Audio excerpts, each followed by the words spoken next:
শেখ হাসিনার পদত্যাগ ও দেশ ছাড়ার পর থেকেই তারেক রহমানের দেশে ফেরা নিয়ে শুরু হয়েছে আলোচনা।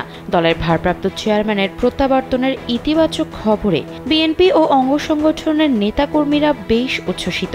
কবে নাগাদ তারেক রহমান দেশে ফিরবেন তা নিশ্চিত করে বলতে পারছেন না কেউ, তবে তারেক রহমানের ঘনিষ্ঠ সূত্র জানায় যে কোনো সময় দেশে ফিরবেন তিনি এবং সেটি নির্ভর করছে রাজনৈতিক পরিস্থিতির ওপর।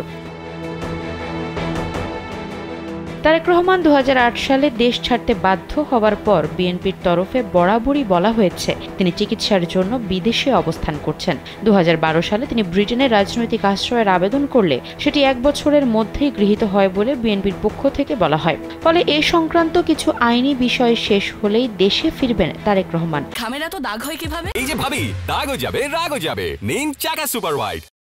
বুধবার ঢাকায় এক সমাবেশে তিনি প্রধান অতিথি হিসেবে ভার্চুয়াল মাধ্যমে বক্তব্য দেবেন।